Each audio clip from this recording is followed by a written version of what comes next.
Welcome to my channel, and today is another fun day. I hope you stay tuned to see what am I working on today. Hello there, sweet Emma. Emma May.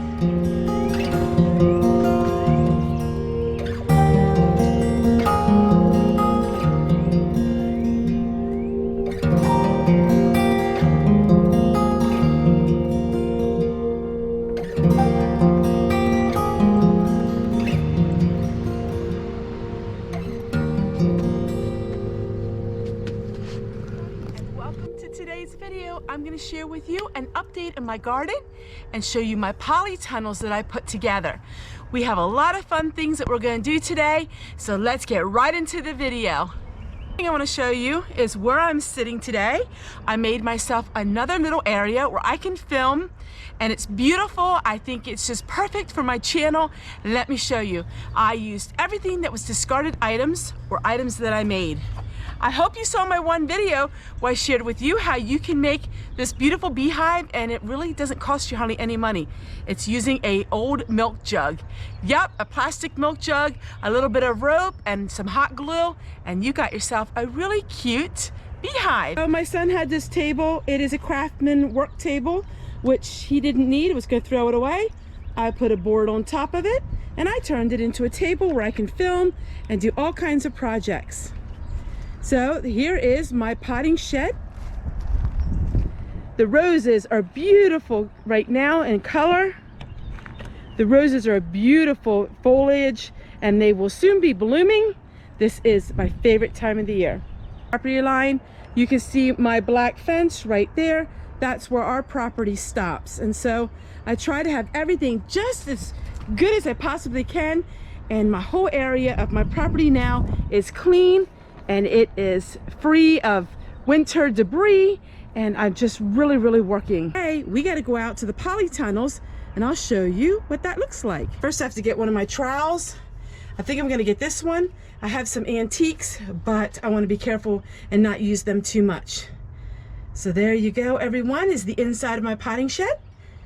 Yeah, I really like it. I cannot wait to do a lot of filming in here. All right, let me show you the polytunnels. So the polytunnels are really cheap. They were $20 at Walmart. Now, big farmers, they have big polytunnels where you actually can walk in them.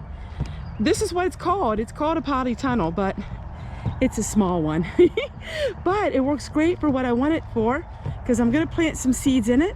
It's going to keep the deer away for now, and it's going to keep the cold temperatures that we still get at night away. So here is the garden, and I'll show you a full tour of the garden here for the first week of May.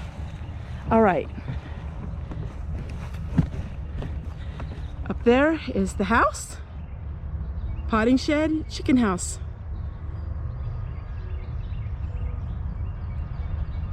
That's what it looks like right now for the first week of May. All right, so here we are in the garden, and I have my box of seeds that I'm going to use. I'm going to be planting some beets and some carrots.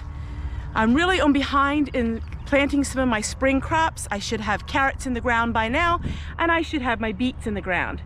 But with these polytunnels, they will germinate so much quicker because it is so much warmer in there. This is my first year of using these, and I'm going to see if I like it, and I will use them year after year. Since these are the cheap kind, I have to be really careful because they aren't made to last. But when money is tight, you use what you got. So what we're going to do is we're just going to lift the plastic up, and we're going to plant our seeds. All right, I'm going to water everything really good. You get a good start.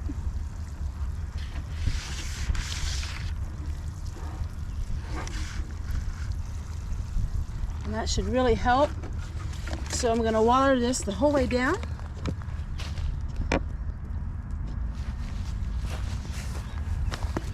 And I want to make sure I close it up really good because it's supposed to get windy later on this week.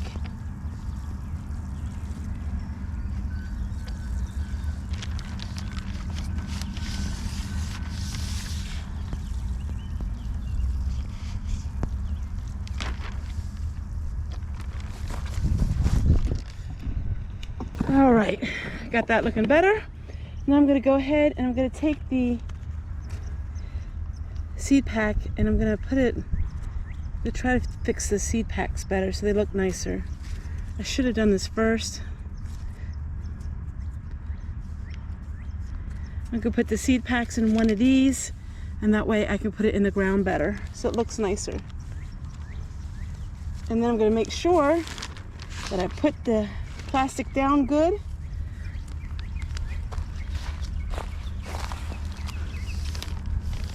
So what I have is carrots, spinach, beets, and this one.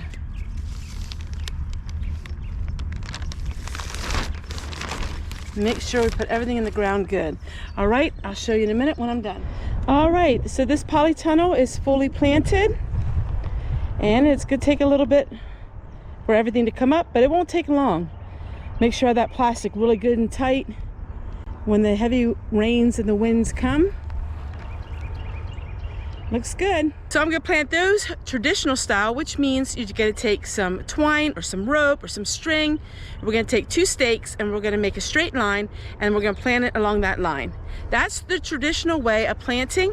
Then you have the 4 square foot kind of planting where you plant things in big clumps. You can do that for some things as well. I use all kinds of methods when I plant in my garden, and everything seems to turn out really good.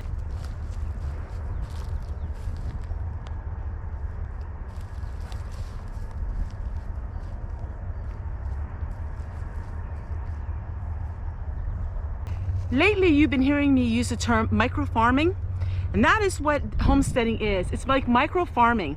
So I have a lot of the things that a farmer would have. I have livestock, I have gardens, crops, all the things that a farmer does, but it's micro, and that means it's scaled really, really small. And how small is that scale depends on where you live. So 1 acre homesteading is like micro-farming. So it'd be like in the war gardens, and you know, they have the victory gardens. That was being self-sustainable as much as you could. Micro-farming. So many times people think that in order to farm, you have to have a big farm. You can micro-farm your area, and it's really fun. So I'm learning all ways of farming in a very small scale. But when you have it on a small scale, you don't have the expense of farming. So you don't have the expense of large equipment or the expense of lots of livestock to feed. Learning how to have a micro farm can really benefit you in many ways because, hey, let's face it, not everybody can afford a farm. But you can have your farm in your own front yard or backyard, wherever you live, just depending on how your area is. So micro farming, that is a sure thing. All right, so let me show you what we're going to be planting now. I really like these kind of hoes. These were fashioned like the old-fashioned hoes. They came out with the tips, I think, in the mid-1900s, and I really like these. They're great for pulling weeds as well.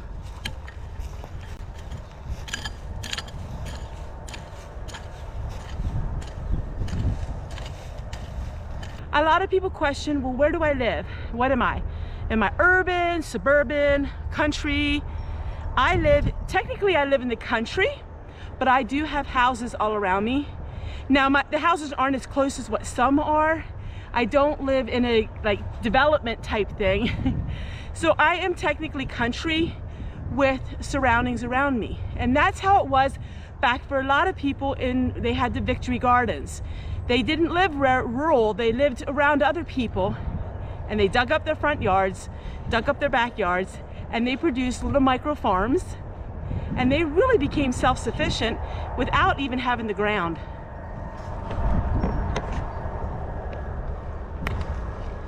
So we're gonna plant some radishes. This row is gonna be radishes, and then we're gonna plant some more beets.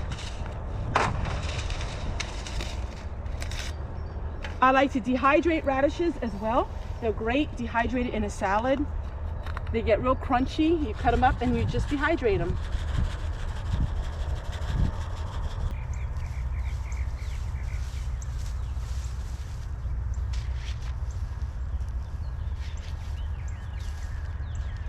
So this rhubarb plant is really old. It's about 10 years old. you have to take the seed heads off. It's really important. Don't leave the seed heads on it. It will bolt, and when it bolts, that means it won't produce anything else. So it's really bolting a lot this year. Just remember,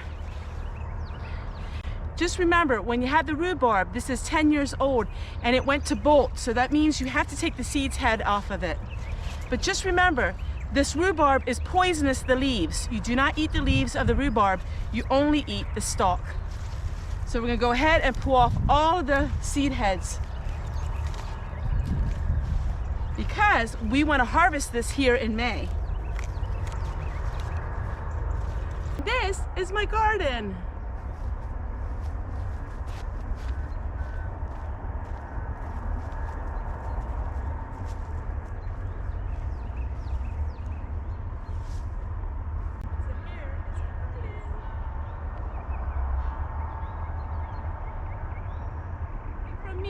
You don't have to have a farm to be a farmer. You can be a micro farmer wherever you are. Take it from me, it's fun, it's rewarding, it's a lot of work, but wow. It's a job that's worth doing, and it's a lot of fun. Really, it is a lot of fun. At the end of the day, you can look out and see, wow, the accomplishments that you made. You know, so many times people say you can't do this and you can't do that, or you don't have money to do this and you don't have money to do that. Who says? You can live really frugal, be self-sufficient to a certain extent, and have what you dream. And I could not have a farm, so I brought the farm to me. Yep, I did.